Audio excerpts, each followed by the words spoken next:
예. 오늘 하나님의 말씀은 고린도 후서 5장 10절을 보겠습니다. 고린도 후서 5장 10절입니다.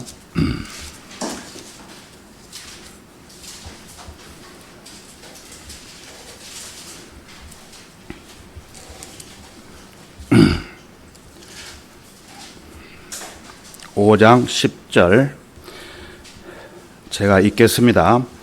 이는 우리 모두가 반드시 그리스도의 심판석 앞에 나아가서 선이든지 악이든지 각자 자기의 행한 것에 따라 자기 몸으로 행한 것들을 받을 것이기 때문이라.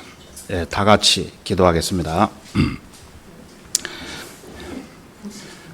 온 우주 만물을 창조하시고 인간 역사를 다스려 가시는 주 하나님 아버지, 허물과 죄로 말미암아 지옥으로 갈 수밖에 없는 저희들을 주님의 갈보리 십자가의 보혈로 저희들을 용서해 주시고 하늘나라에 갈 수 있도록 인도해 주심을 감사드립니다.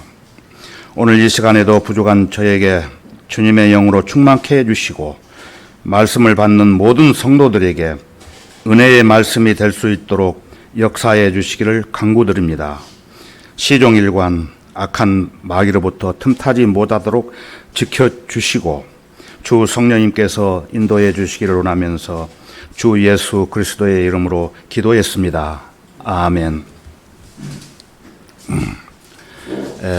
오늘은 그리스도의 심판석이라는 제목으로 말씀을 전하고자 합니다. 그리스도의 심판석. 성경에는 최소한 두 가지 심판을 기록하고 있습니다. 그것은 여러분이 잘 아시는 그리스도의 심판석과 백보자 심판석이라고 말씀하십니다. 오늘 이 두 가지의 심판은 어떻게 다른 것인가?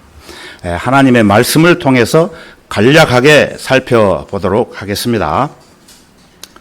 첫 번째 살펴볼 것은 그리스도의 심판석입니다. 심판석.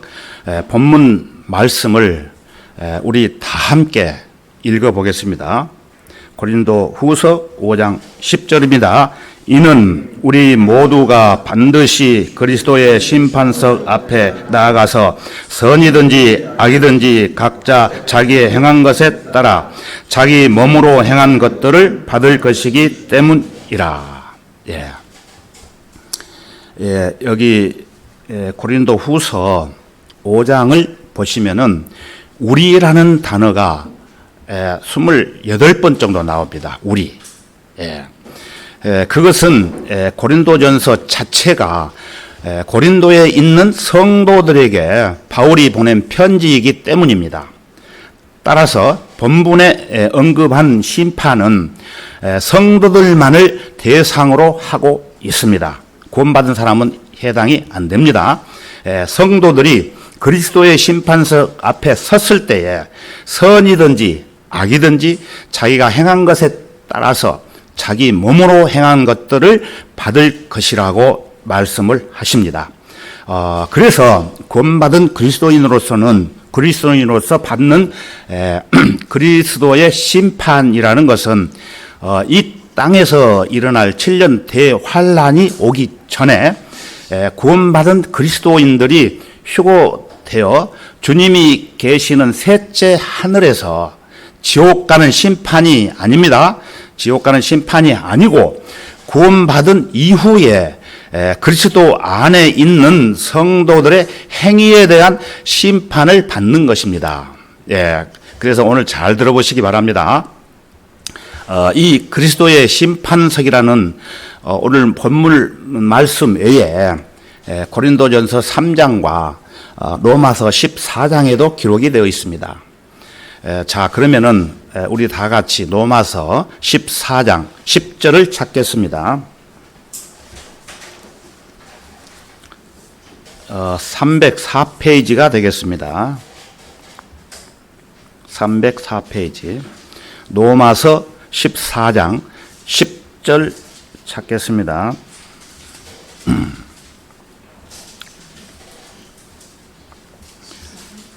14장 10절. 그런데 너는 어찌하여 내 형제를 판단하느냐? 어찌하여 내 형제를 업신 여기느냐? 우리가 모두 그리스도의 심판석 앞에 서리라. 여기도 그리스도의 심판석 앞에 선다는 말씀이 기록이 되어 있습니다.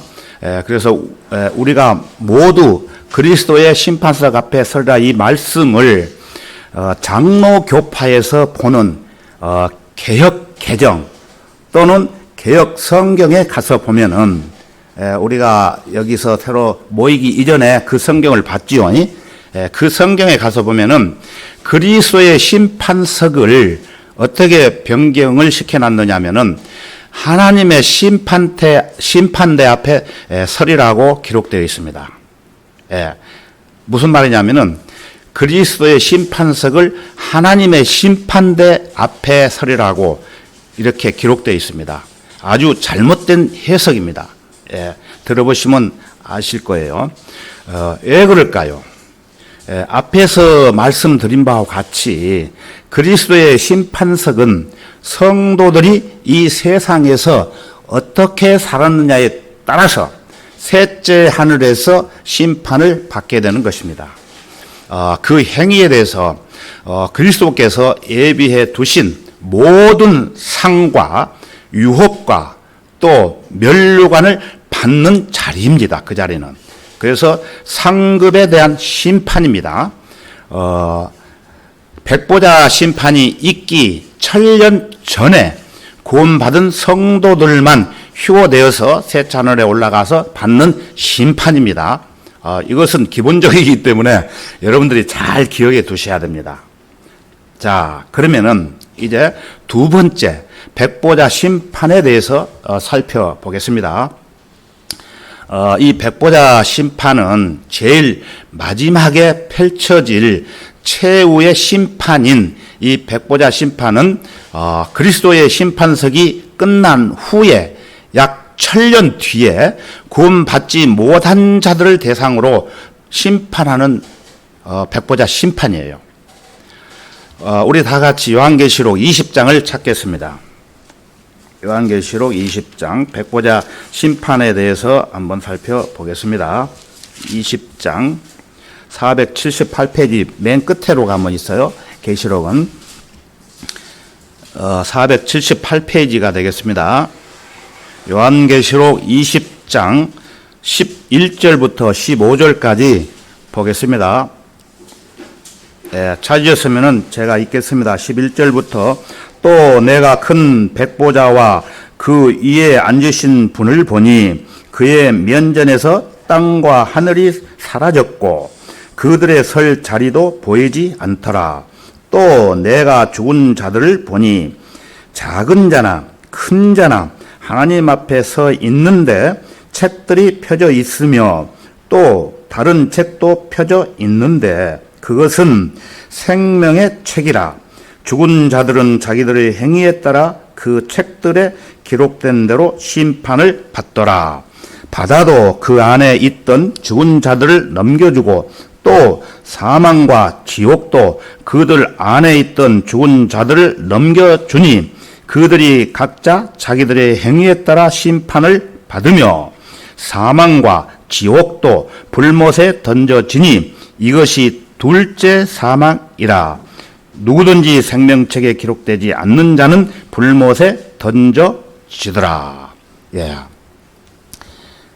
누가 이 백보자 심판에 서게 될까요? 그렇습니다. 그 세상은 구원받지 못하는 사람들이, 지옥 가는 사람들이 대상이 되는 것입니다.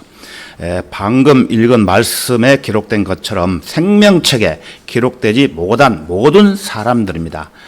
우리가 구원받은 사람은 생명책에 기록이 되어 있고 구원받지 못하는 사람은 아예 생명책에 기록이 되지 못하는 것입니다. 즉 구원받지 못한 모든 사람들인데 시대적으로 좀 나누어 보면은 아담부터 모세까지 율법 이전에 구원받지 못한 채 지옥에서 불길 가운데 놓여 있던 사람들이 이 백보자 심판에 서게 되는 것입니다. 그리고 모세부터 침례 요한까지 율법 아래에 있을 때에 구원받지 못한 모든 사람들이 또 포함이 됩니다. 그리고 은혜 시대에 살고 있으면서 구원받지 못한 자들, 우리는 어떤 시대에 살고 있습니까? 예, 맞습니다. 은혜 시대, 또 교회 시대, 성령 시대라고 합니다. 이 은혜 시대에 예수 그리스도의 복음이 전파되었지만은 끝까지 예수 그리스도를 거부하고 죄 문제를 해결하지 못하고 죽음을 맞이한 모든 사람들이 해당이 되는 것입니다. 또 중요한 것이 또 있습니다. 그리고 대환란 기간 동안에 또는 천년 왕국 기간 동안에 구원받지 못한 자들, 즉 생명책에 기록되지 못한 모든 사람들은 이 백보자 심판 앞에서 심판을 받게 됩니다. 이 대환란과 천년 왕국에 대해서는 다음 시간에 아마 말씀을 드릴까 생각을 합니다. 시간 관계상. 그래서 불의한 사람들입니다. 불의한 사람들. 언제 이 백보자 심판이 행해지는 것입니까? 예, 맞습니다. 100점. 천년 왕국이 끝나갈 때쯤입니다. 천년 왕국이 끝나면은 이때 하나님께서는 모든 하늘과 땅을 불로 태워 버리시겠다고 베드로 후서 3장 7절에 말씀하십니다. 찾지 않고 제가 읽어볼게요. 그러나 현재 있는 하늘들과 땅은 그 동일한 말씀으로 보존되어 있으되 경건치 아니한 자들의 심판과 멸망의 날에 불사르려고 관수되어진 것이라, 이렇게 말씀을 하셨습니다. 불로 심판하신 후에 하나님께서는 새 하늘과 새 땅을 창조하십니다. 새 예루살렘을 창조하시죠. 많이 들어보셨죠? 바로 그 직전입니다. 바로 그 직전에 백보자 심판이 행해지는 것입니다. 여러분들 백보자 심판에 들어가면 안 됩니다. 그 백보자 심판의 결과는 무엇입니까? 다시 쉽게 말씀을 드리면은 생명책에 기록되지 못한 자들, 지옥에 갈 사람들, 구원받지 못한 자들은 불못에 던져지는 것입니다. 이것이 몇째 사망이라고 했어요? 둘째 사망이라고 이렇게 말씀을 하십니다. 사망이 없어져 버리는 것이 아닙니다. 분리를 말합니다. 분리. 자, 그러면 첫 번째 분리되는 것은 무엇입니까? 우리의 몸과 혼이 분리되어지는 것을 말하는 것이고, 두 번째는 영원한 형벌입니다. 형벌. 그래서 둘째 사망이라고 하는 것입니다. 바다도 그 안에 있던 죽은 자들을 넘겨주고, 또 사망과 지옥도 그들 안에 있던 죽은 자들을 넘겨주니 그들이 각자 자기들의 행위에 따라 심판을 받으며 사망과 지옥도 불못에 던져지니 이것이 둘째 사망이라. 누구든지 생명책에 기록되지 않는 자는 불못에 던져지더라. 요한계시록 20장에 이렇게 기록이 되어 있죠. 불못은 원래 마귀를 위해서 만들어 놓은 장소입니다. 마귀가 가는 장소. 마귀가 가야만 하는 그 장소에 하나님의 은혜를 거부하고, 또 예수 그리스도의 복음을 거부하고, 마귀의 음성에 귀를 기울이게 된다면은 마귀와 같은 운명에 처해지게 되는 것입니다. 이것이 백보자 심판입니다. 구원받지 못한 사람이 가는 심판입니다.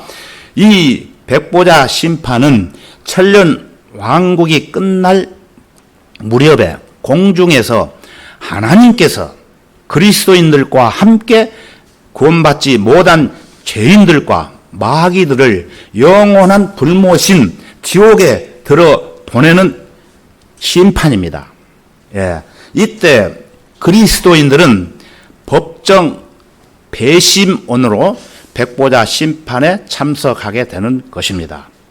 심판하는데 그 자리에 잠동하는 겁니다, 우리가.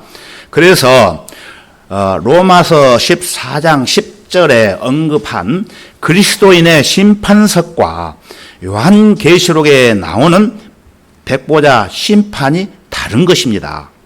그런데 개역성경 우리가 보는 로마서 14장 10절에는 그리스도의 심판석이라고 되어 있는데, 개역성경에 가서 보면은 아까 뭐라고 말씀드렸죠? 하나님의 심판대로 기록이 되어 있습니다. 아주 잘못된 기록입니다. 그런데 이걸 몰라요. 설명해도 이해를 못해요, 목사들이.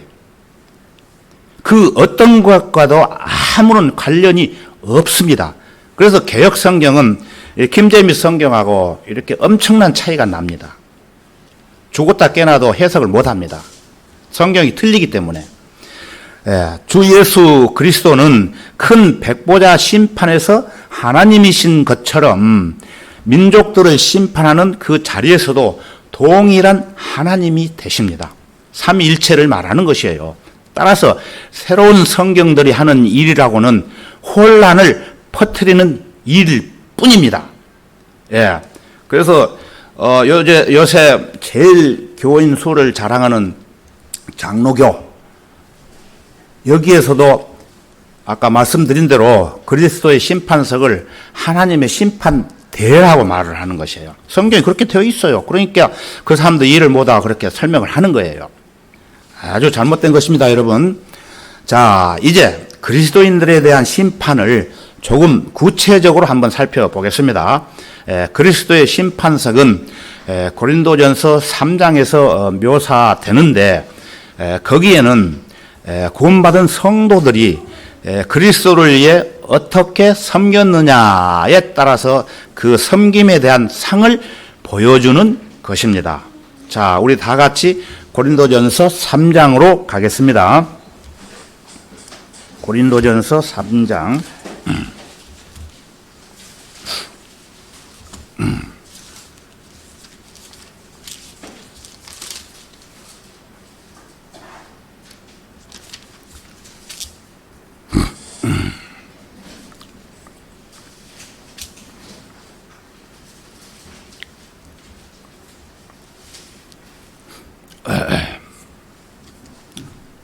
고린도전서 3장. 잠깐만요. 고린도전서. 고린도전서 3장을 펴야 되는데 고린도후서 3장을 펴놓고 있으니 안 맞죠? 이렇게 설교자도 착각할 수 있습니다. 고린도전서 3장 11절부터 15절까지 보시겠습니다. 312페이지. 11절부터 15절까지 제가 읽겠습니다. 이 닦아놓은 기초 외에 아무도 다른 기초를 놓을 수 없나니 이 기초는 예수 그리스도시라. 이제 누구든지 이 기초 위에 금이나 은이나 보석이나 나무나 집이나 그루터기로 지으면 각 사람의 일한 것이 나타나게 되리니 그 날이 그것을 밝힐 것이라. 이는 그것이 불로서 드러나고 또 그 불은 각 사람의 일한 것이 어떤 종류인지를 시험할 것이기 때문이라. 만일 어떤 사람의 일한 것이 세운 그대로 있으면 그는 상을 받을 것이요, 만일 어떤 사람의 일한 것이 불타버리면 그는 손해를 당하리라. 그러나 그 자신은 구원을 받게 되지만 불에 의해서인 것처럼 그렇게 되리라. 이 말씀은 많이 들어보셨을 것입니다. 제가 나눠서 설명을 드리면은 첫 번째는 말씀하시는 것은 기초는 예수 그리스도라 이렇게 말씀을 하시는 것입니다. 그 동일한 기초 위에 건물을 짓는 것을 말하는 것인데 금이나 은이나 보석으로 지을 수도 있지만 나무나 또 집이나 또 그루터기로 지을 수 있다고 말하는 것입니다. 이것은 나중에 검증이 되어질 때가 있습니다. 결산의 날이라고 합니다. 결산. 로마서 14장 12절에 가서 보면 그러므로 우리 각 사람이 하나님께 자신의 관해서 설명하리라고 말씀을 하시고 있습니다. 모든 그리스도인들은 예수 그리스도와 결산하는 날을 준비하면서 살아가야 하는데 그것이 회개의 날입니다. 회개의 날. 여러분들 그 지옥 갈 죄인이 그 죄에서 돌이킨다는 그 회개가 아니고 장사를 해서 얼마를 남았는가 셈한다는 그런 의미에서 회개의 날이라고 하는 것입니다. 회개. 바로 그날이 그것을 밝힐 것이라고 말씀을 하십니다. 자, 이때 두 종류로 나타납니다. 두 종류. 하나는 상을 받는 결과가 나타나는 사람들이고 또 하나는 손해를 당하는 결과가 나타나는 사람들입니다.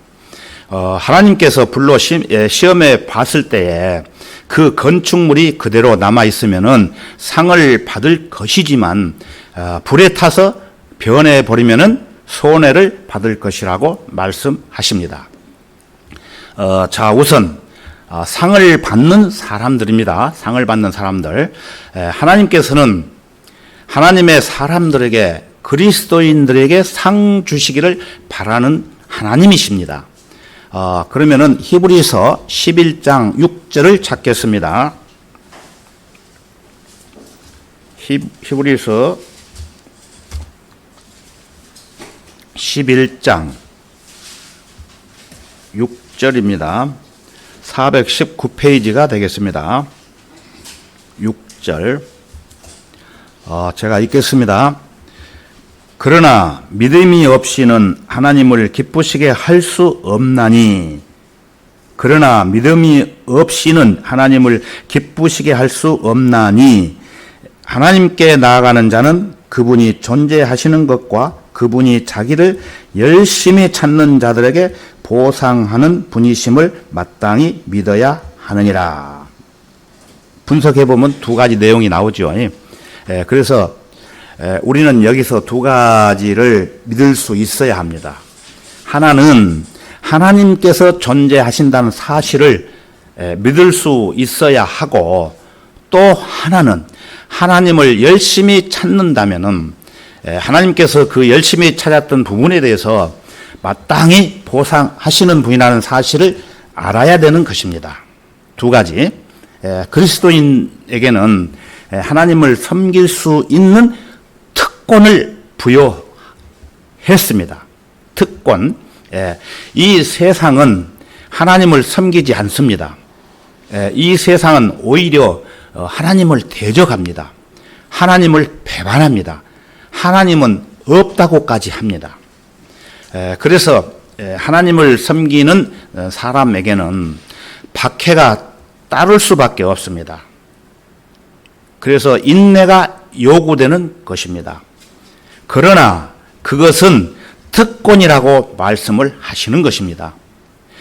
하나님의 영으로 거듭난 하나님의 자녀들에게는 하나님을 섬길 수 있는 특권이 주어지는 것이죠. 그 고난을 잘 견디고 이겼을 때에 온전한 사랑으로 하나님을 섬겼을 때에 하나님께서는 그 부분을 기억하시고 거기에 마땅히 맞는 보상을 해 주십니다. 자, 그러면 어떻게 보상하십니까? 하나님께서는 일한 행위대로 상을 주시는 분이십니다. 그래서 첫 번째로 하나님께서는 금으로 보상해 주십니다. 금, 은, 동, 보석 있죠? 제일 좋은 게 금이죠. 금으로 보상을 해 주십니다. 금으로. 그러면 금은 무엇입니까? 성경에서 금은 하나님의 성품을 나타냅니다. 하나님의 성품을 상징하는 것입니다. 금은 모세에게 성막을 짓도록 하나님께서 명령하십니다. 그런데 성막에 필요한 모든 기구들은 모두가 다 금으로 입혀진 것들입니다. 금은 또 하나님의 신성을 상징한다고 말씀을 드렸습니다. 금은 이 땅에서도 값진 재물이죠. 예, 동시에 하늘에서도 값진 재물인 것입니다. 여러분이 예수 그리스도를 영화롭게 해 드렸다면은 금으로 그 건축물을 지으신 것이나 다름이 없는 것입니다. 자, 그러면 두 번째는 은입니다. 이 은은 하나님께서는 잘 순종하는 대가로 은을 주십니다. 은은 성경에서 구속을 위한 값이라고 그렇게 말씀하십니다. 사람의 몸값은 은이라고 말씀하십니다.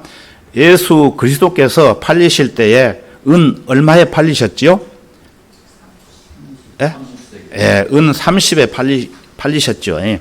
또 요셉이 팔릴 때에 무엇으로 팔렸습니까? 은으로 팔렸습니다. 은 주고. 구약 성경에 보면 나옵니다. 그래서 어떤 박해도 굴하지 않고 어떻게 구원할 수 있는지 구원 받을 수 있도록 예수 그리스도를 증거할 때마다 하늘에 은을 쌓아두는 것입니다. 하나님께서 보상해 주시는 것입니다. 자, 그러면 세 번째로는 보석입니다. 보석. 보석으로 집을 짓는 사람입니다. 이 보석은 무엇입니까? 성경에서 보석은 하나님의 백성들을 나타냅니다. 하나님의 백성. 여러분을 통해서 영생을 얻은 사람들이 생길 때마다 하늘에 보석을 쌓는 것입니다. 전도 많이 해야 되겠죠. 잃어버린 혼에 대한 연민의 애정을 가지시고 복음을 전하는 일에 구령에 대한 열정을 가지시고 지속적으로 예수 그리스도를 증거함으로 인해서 정확하게 예수 그리스도께로 이겨올 수 있다면 여러분의 보석은 하늘에 많이 쌓아지는 만큼 하나님께서 여러분에게 은으로 보상해 주시는 것입니다. 상을 받는 사람들은 금, 은, 보석으로 집을 짓는 사람들입니다. 마태복음 6장 20절에서 21절에 가서 보면은 제가 읽어볼게요. 오히려 너희 자신을 위하여 하늘에다 보물을 쌓아두라. 거기에는 조비나 녹이 해치지 않으며 또 거기에는 도둑이 뚫고 들어오지 못하고 도둑질도 못하느니라. 너희 보물이 있는 곳에 너희 마음도 있느니라. 이렇게 말씀을 하십니다. 하늘에다 보물을 쌓아두라라는 말은 이 세상에 소망을 두지 말고 저 하늘에 소망을 두라는 위대한 진리와 연결되는 말씀입니다. 그래서 골로새서 3장 2절에서 보면은 위에 있는 것들에 너희 마음을 두고 땅에 있는 것들에 마음을 두지 말라고 말씀을 하십니다. 예수 그리스도의 심판석에 우리의 마음이 고정되어 있다면 우리의 마음은 하늘에 고정되어 있는 것이나 다름이 없습니다. 땅에 있는 것들에 대해서는 벗어나는 것입니다. 그러므로 땅에 보물을 쌓기보다는 여러분들은 하늘에 상을 쌓는데 투자를 하셔야 되는 것입니다. 자, 그러면 어떤 상을 받게 될까요? 하나님께서는 일한 행위대로 보상해 주시는데 그리스도의 심판석에서 받을 수 있는 상들은 최소한 신약 성경에서 나오는 몇 가지가 있죠? 면류관. 5가지 면류관이 있습니다. 얼마나 귀한 면류관들인지 말씀을 통해서 살펴보겠습니다. 5가지가 더 있지만은 오늘 5가지만 한번 살펴보겠습니다. 첫 번째로는 의의 면류관입니다. 의의 면류관. 디모데후서 4장을 찾아보겠습니다. 디모데후서 4장.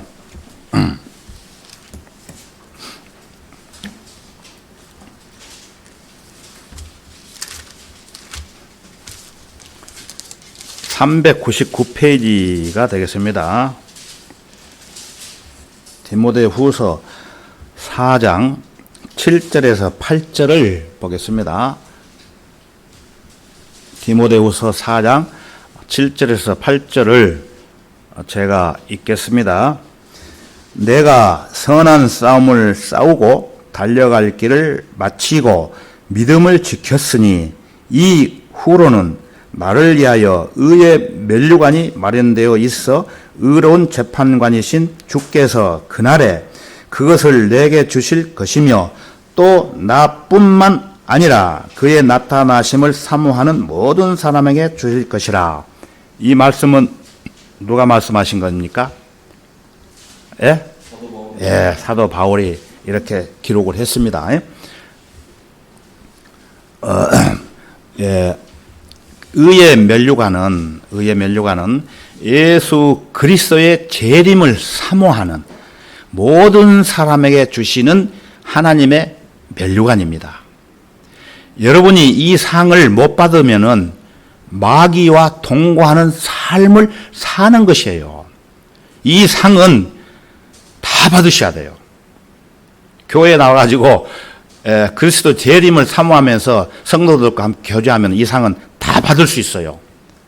이 상을 못 받으면은 바보들이에요, 바보. 예수 그리스도를 사모하며 기다리는 모든 그리스도인들에게 하나님께서는 이 의의 면류관을 주시겠다고 약속하셨습니다. 예. 두 번째로는 생명의 면류관입니다. 생명의 면류관. 이것은 순교자가 받는 면류관으로서 신약에 2번 나옵니다. 첫 번째, 안 찾으셔도 됩니다. 제가 읽을게요. 요한계시록 2장 10절에 가서 보면은 죽기까지 신실하라. 그러면 내가 너에게 생명의 면류관을 주리라. 예, 예수 그리스도의 보혈을 신뢰하면은 영원한 생명을 하나님께서 주십니다. 예, 죽기까지 신실하면은 생명의 면류관을 받습니다. 모든 순교자에게 주는 생명의 면류관입니다. 그런데 이 순교자가 받을 수 있는 이 면류관과 동일한 내용으로 야고보서 1장 12절에서 약속해 주십니다. 이것은 우리 다 같이 한번 찾아보겠습니다. 야고보서 1장 12절입니다.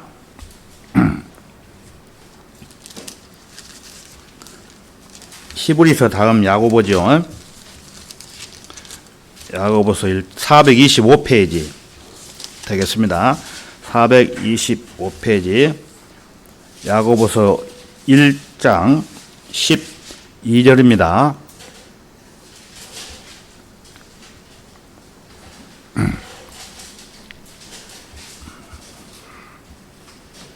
(12절) 제가 읽겠습니다.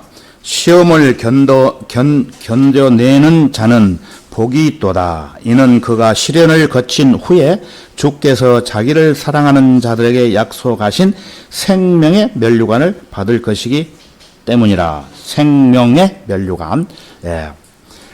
생명의 면류관은 앞에서 말씀드린 것처럼 순교자들에게 또 죽기까지 신실한 자들에게 주는 면류관이라고 말씀을 하셨는데, 이번에는 시험을 견뎌내는 자에게도 동일한 면류관을 주신다고 약속을 이 구절에서 말씀하고 계십니다. 자, 시험을 견뎌내는 그리스도인은 그 그리스도인에게 순교자들에게 주어지는 생명의 면류관이 주어지는 것을 알 수가 있습니다. 우리가 지금 봤죠. 예수 그리스도를 위해서 시험을 견디는 사람들, 예수 그리스도를 위해서 고난과 박해를 받는 사람들, 그 사람들에게는 생명의 면류관이 기다리고 있는 것입니다. 자, 그러면 세 번째로는 썩지 않는 면류관을 보겠습니다. 썩지 않는 면류관. 고린도전서 9장 25절을 찾겠습니다. 고린도전서 9장 25절입니다. 321페이지를 찾아보십시오.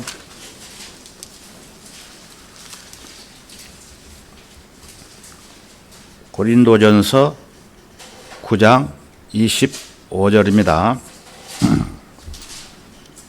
제가 읽겠습니다. 25절. 이기려고 애쓰는 사람은 누구나 모든 일에 자제하나니 이제 그들은 썩어질 면류관을 받으려 하지만 우리는 썩지 않을 면류관을 받고자 함이라. 두 가지로 말씀하죠. 구원받지 않는 사람하고 구원받은 사람. 구원받은 사람은 우리는 썩지 않을 면류관을 받고자 함이라. 우리는 믿음의 경주를 하는 사람들입니다. 경기에서 이기기 위해서는 조건이 있는데 그것은 규칙대로 해야만 되는 것입니다. 여러분들 그 세계 올림픽 대회에 나갈 때에 규칙대로 경기를 해야 금, 은 상을 주지 규칙대로 안 하면은 1등을 해도 상을 안 줍니다. 그 얘기입니다. 하나님께서는 그 규칙에 해당되는 말씀을 성경에 주셨습니다. 말씀 안에서 그 말씀대로 그 경기를 마쳤을 때에 하나님께서는 보상해 주시는 면류관입니다. 이기기 위해서는 달릴 때에 무거운 짐이 있으면 달릴 수 있을까요? 다 내려놓아야 되겠죠. 달리는 선수가 짐을 한 짐 주고 달리면 그거 안 되겠죠. 가장 무거운 것은 무엇입니까, 성경에? 바로 쉽게 에워싸는 죄라고 하는 것입니다. 죄. 다른 짐이 아니고 자기가 가지고 있는 죄. 끊임없이 자백하는 것입니다. 이 죄를. 내가 죄를 지을 때마다 성령 하나님께서 일깨워 주시면은 나는 즉시 자백하는 것입니다. 쉽게 에워싸는 죄를 모두 벗어버리고 모든 무거운 짐을 벗어버리고 경주하는 것입니다. 이기기 위해서는 자신을 그만큼 절제해야만 한다는 것입니다. 예수 그리스도를 위해서 또 하나님을 사랑하는 온전한 사랑을 위해서 자기 자신의 육신을 절제하고 또 제어하는 모든 사람에게 썩지 않을 면류관을 주시겠다고 하나님께서 우리에게 약속하신 것입니다. 자, 그러면 네 번째 영광의 면류관입니다. 베드로전서 5장을 찾겠습니다. 베드로전서 5장 437페이지입니다. 베드로전서 5장 2절에서 4절까지만 보겠습니다. 시간 관계상 베드로전서 5장 2절에서 4절.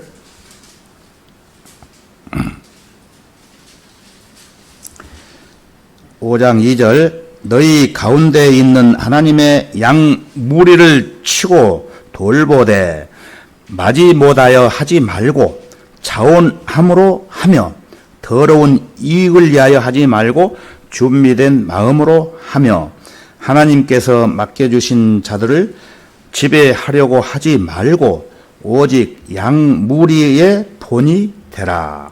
그리하면 목자장이 나타나실 때 너희가 시들지 않는 영광의 면류관을 받으리라. 영광의 면류관. 어떤 사람에게 이 영광의 면류관이 주어진다고 합니까? 하나님의 양 무리들을 하나님의 말씀으로 잘 양육하는 목자들에게 주는 영광의 면류관입니다. 그러나 여러분들도 말씀으로, 성경 말씀으로 많은 사람들을 가르치고 또 구원에 이르도록 인도하면은 이 영광의 면류관도 받을 수가 있습니다.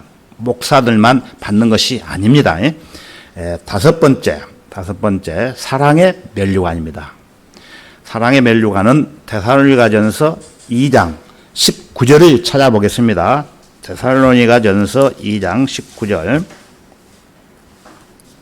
382페이지 보십시오.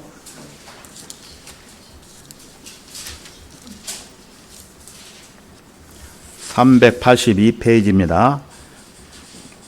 데살로니가전서 2장 19절입니다. 19절 제가 읽겠습니다. 우리의 소망이나 기쁨이나 자랑의 면류관이 무엇이냐? 그가 오실 때 우리 주 예수 그리스도 앞에 있을 너희가 아니겠느냐? 예. 이 자랑의 면류관은 잃어버린 혼을 예수 그리스도께로 인도하는 사람에게 주는 면류관입니다. 예. 하나님께서는 한 사람의 죄인이 회개하면은 하늘에서 기뻐하신다는 말씀이 있습니다. 여러분은 지금까지 얼마나 많이 이러한 맥락에서 하나님을 기쁘시게 해 드렸습니까? 마음속으로 한번 생각해 보십시오. 방법을 모르십니까? 그러면 기도하십시오. 기도. 하나님께서 가르쳐 주실 것입니다. 잃어버린 혼을 하나님의 말씀을 통해서 해결시킬 수 있다면은 하나님께서는 자랑의 면류관을 주시는 것입니다. 여러분, 이 면류관도 다 받으셔야 됩니다. 혼의 연민의 열정이 없으십니까? 기도하십시오. 그러면 하나님께서 주실 것입니다. 하나님께서 문을 열어 주십니다. 모든 면류관은 왕으로서의 직분을 나타냅니다. 예수 그리스도께서 다시 오시면은 우리는 왕 같은 제사장으로서의 신분을 받은 사람들이기 때문에 이제 왕으로 통치하는 것입니다. 여러분, 왕으로 통치하고 싶지요? 예. 그러나 지금 현재는 아직 왕으로서 예수 그리스도께서 오시지 않으셨기 때문에 지금은 통치가 이루어지지 않습니다.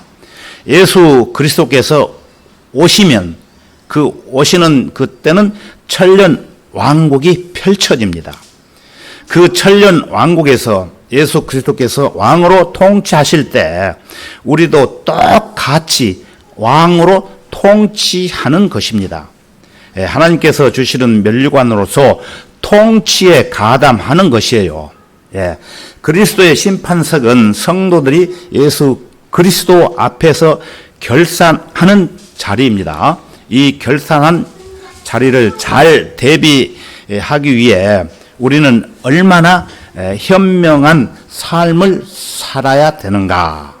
아니면은 방탕한 삶을 살았는가? 낭비하는 삶을 살았는가를 결정하는 자리입니다. 모든 그리스도인은 휴거와 더불어서 반드시 그리스도의 심판석 앞에 모두 서게 되는데 그때 예수 그리스도께서는 불꽃 같은 눈으로 우리의 마음과 행위에 대해서 점검하십니다. 그 불꽃 같은 눈은 어떤 눈이냐면은 예를 들어서 너 어느 때에 죄를 짓고 회개도 안 하고 네 멋대로 살았지 않느냐? 그러면은 아니에요. 그런 적이 없어요. 그러면은 녹음기 틀어봐. 녹음기 틀어보면은 이 세상에서 말하는 사람들의 말이 전부 다 녹음이 됩니다. 근데 그 녹음기 틀어보면은 시간이 없으니까 하나님이 예수님 불꽃 같은 눈으로 딱 보면은 그 사람이 이 세상에 사는 동안에 어떻게 살았는가가 쫙 필름으로 보셔버려요. 그래서 성경에 계시록에 불꽃 같은 눈이라고 설명을 하시는 거예요. 여러분들 지금 실감 안 나죠? 그리스도 심판석에 가면은 실감하실 것입니다. 예. 그때 예수 그리스도께서는 불꽃 같은 눈으로 우리의 마음과 행위에 대해서 점검하시는 거예요. 그러나 구원받은 그리스도인들은 절대로 구원은 잃어버리지 않습니다. 한번 구원받았기 때문에 영원한 구원이라고 그랬죠. 그러나 심판은 행위에 대한 심판. 예. 그래서 자기 자신의 혼은 절대로 지옥에서 불타버리지 않습니다. 그러나 불타 버리는 것이 있는데 그것은 자신을 위한 행위, 이러한 행위는 불타버리고 아무것도 남지 않습니다. 그래서 일한 것이 어떤 것인지를 밝혀내는 자리가 바로 그리스도의 심판석입니다. 예. 하나님을 사랑하는 순수한 동기로 일했다면 세운 그대로 있겠지만은 그렇지 못한 동기로 했다면 모두 죄로 남아 버리는 것입니다. 왜 그러냐면은 모두 불에 타버리기 때문이에요. 네. 자신의 유익을 위한 동기로 일을 했다면은 일한 것이 불타버려서 손해를 당한다는 말씀입니다. 장사에서 뭐가 남아야 되는데 남는 게 없죠. 이 세상에서 장사하면 남지만은 하나님 앞에 그리스도의 심판석 앞에 섰을 때에는 그리스도를 어떻게 섬겼느냐에 따라서 우리가 한 문화를 받았잖아요. 그는 한 문화를 받았으면 남겨야 되잖아요. 성경에 그렇게 설명되어 있습니다. 그래서 그 남기는 그리스도인이 되어야 된다. 그런 말씀입니다. 그런데 그 남기지 못한 사람이 성경에 있습니다. 시간 관계상 그 대표적인 사람을 소개를 해드립니다. 여러분, 롯 잘 아시죠? 롯이 부자로 잘 살고 잘 되니까 자기 마음대로 아브라함이 떠나라 하니까 세상에서 제일 잘 먹고 잘 살고 부자 되는 그 장소로 갔던 것이에요. 그랬는데 거기서 부자로 잘 살았는데 하나님이 심판을 하게 돼요. 심판을 하는데 어떻게 심판하냐면은 유황불로 태우는 거예요. 그런데 아브라함이 기도를 해가지고 그 롯을 구해달라고 하나님께 기도하니까 하나님이 그 기도를 들어주셔가지고 그 롯하고 가족들하고 거기에서 그 장소에서 내보내시는데 모든 것을 다 놓고 나오는데 이 딸 둘하고 그래서 그 롯의 처는 어떻게 됐습니까? 그 남아있는 것이 아까워가지고 아이고 모르겠다 이거 아까운 거 이렇게 뒤돌아보다가 그대로 그냥 소금김 있는 게 탁 되었어요. 그게 이스라엘 성지순례 가면은 가이드들이 설명을 해요. 그 자리를. 저는 보고 왔거든요. 우리가 성지순례 때 실감 나요. 그래서 여러분들 언제 시간 있고 그러면은 우리가 성지순례는 꼭 한 번씩 갔다 와야 돼요. 아주 도움이 돼요. 한번 갔다 오면은 성경 보는 것이 달라져 버려요. 확실한 증거들을 다 보고 오기 때문에. 그래서 이런 것은 이제 우리가 조금 의논해가지고 예를 든다면은 돈이 많이 드니까 우리가 개인적으로 뭐 50% 내고 뭐 50%는 뭐 교회 이러한 돈으로 또 갈 수 있는 그런 길이 또 있어요. 예. 여러분들이 그런 말씀을 생각을 하고 이런 생각을 하면은 갈 수 있는 길이 있습니다. 근데 요새는 또 못 가죠. 그래서 나중에 갈 수 있을 때가 있을 겁니다. 예, 그런 소망을 갖고 여러분들 사시기 바랍니다. 그래서 이 롯은 겨우 자기 몸만 빠져나오는 불 가운데서 구원을 받는 경험을 한 것입니다. 롯이. 우리는 아직 경험을 못했잖아요. 그래서 하나님이 이것을 보여주는 거예요. 불 가운데 구원 받는다고. 예. 이것이 불 가운데 받는 구원이라는 것이에요.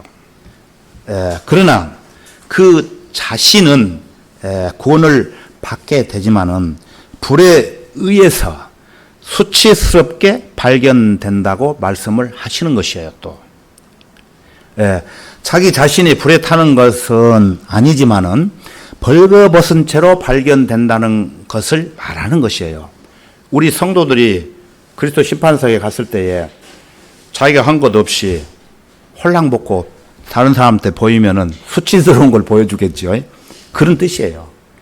그래서 그러한 수치를 당하지 않도록 우리가 살아야 된다. 이런 말씀이에요.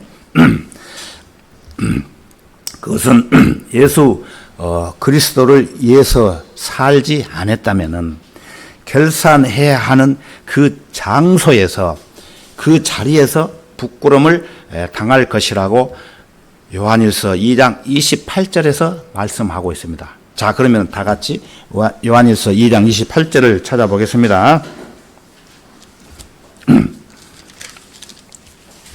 요한일서 445페이지입니다.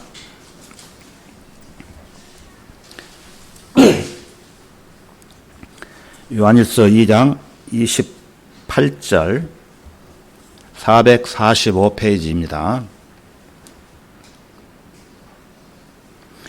제가 읽을게요. 28절 어린 자녀들아 이제 그분 안에 거하라. 이는 그가 나타나실 때 우리가 담대함을 가지며 그가 오실 때 그의 앞에서 수치를 당하지 않게 하려 함이라. 그의 앞에서 수치를 당하지 않게 하려 함이라. 예, 성경에서 분명히 말씀하시죠.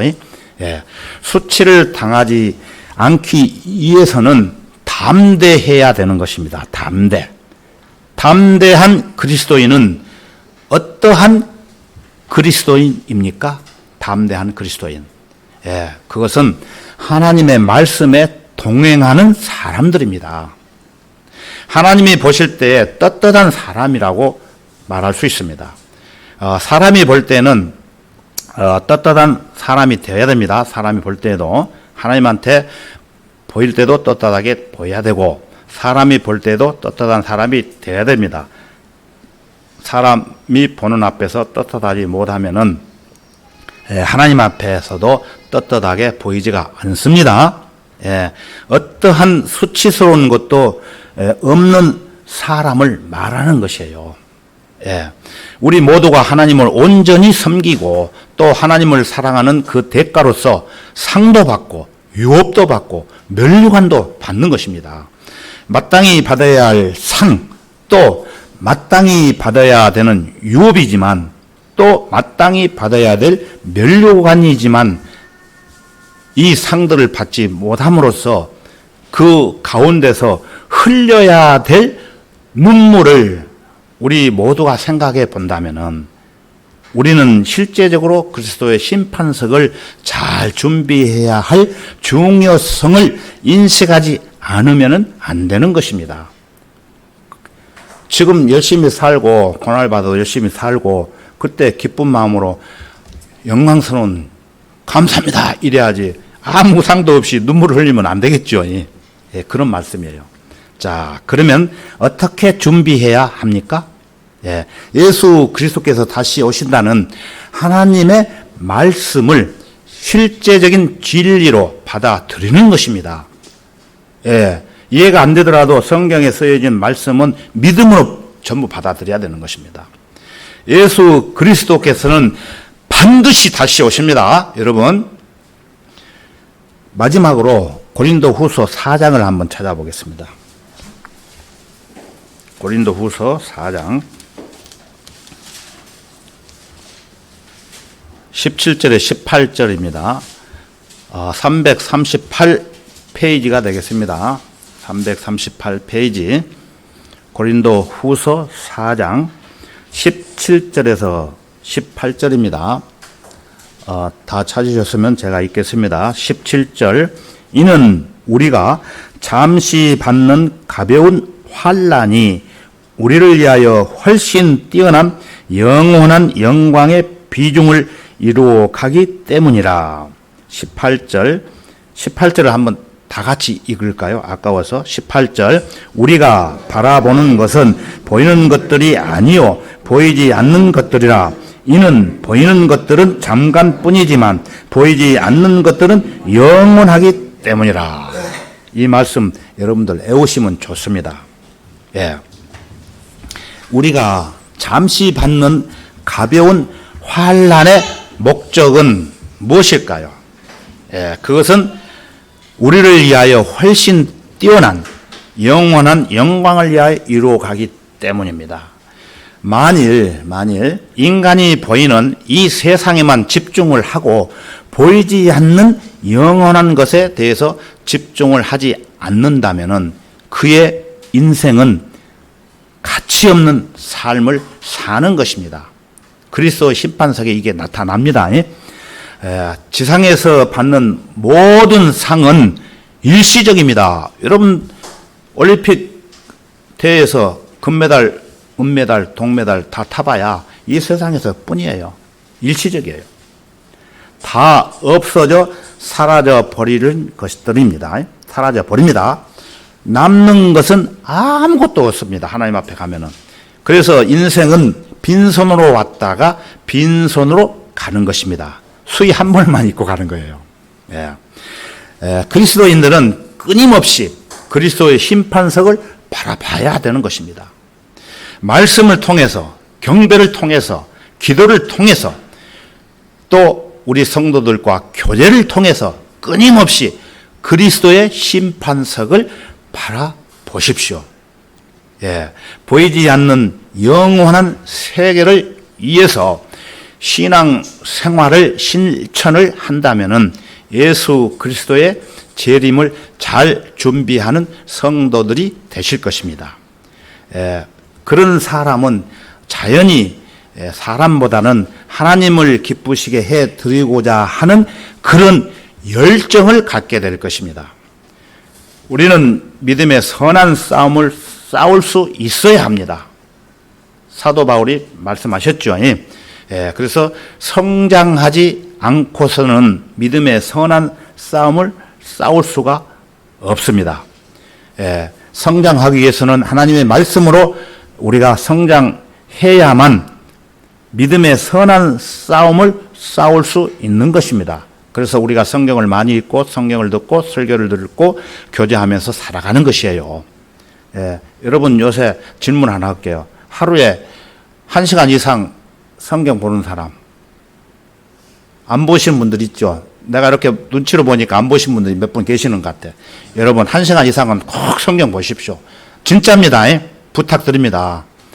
여러분의 신앙이 성장되기 위해서는 1시간 이상은 꼭 성경 읽고 기도하고 그래야 돼요.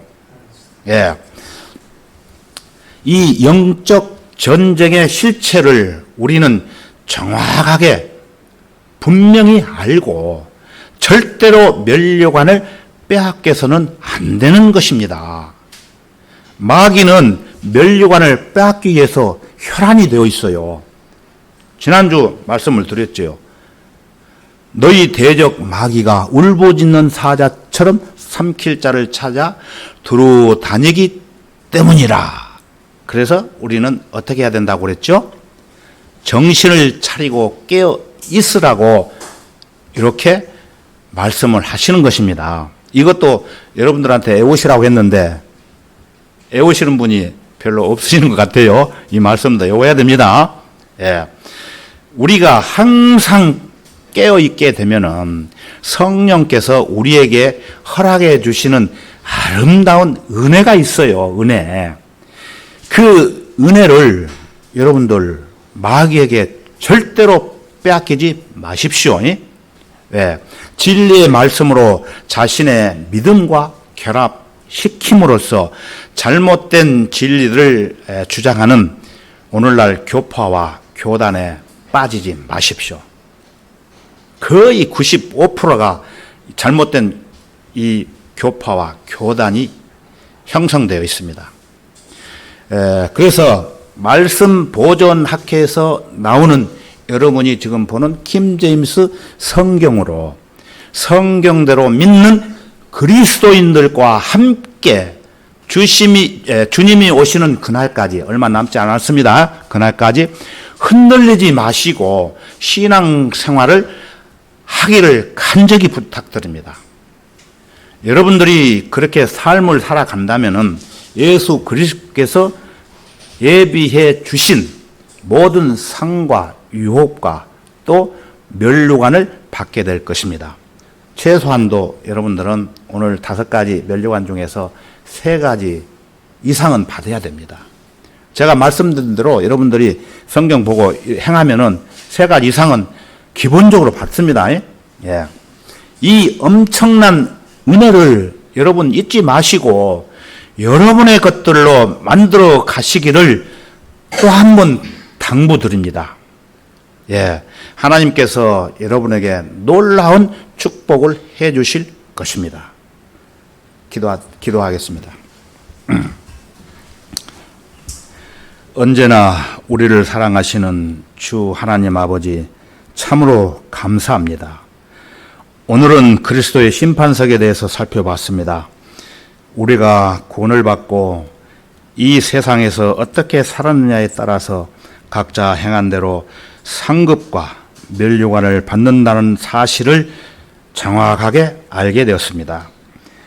이 세상 살아가는 동안 어떠한 역경과 고난이 있을지라도 말씀에 의지하고 믿음으로 극복할 수 있도록 우리 모두를 인도해 주시기를 원합니다.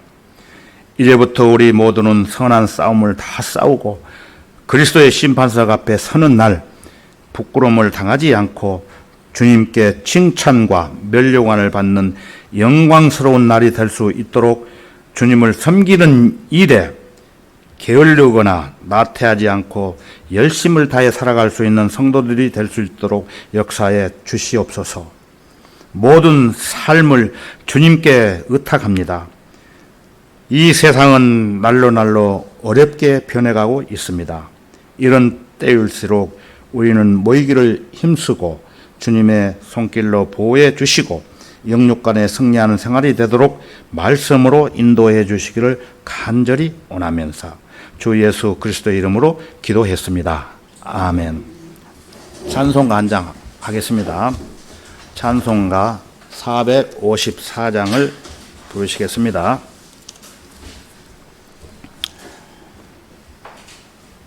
454장입니다.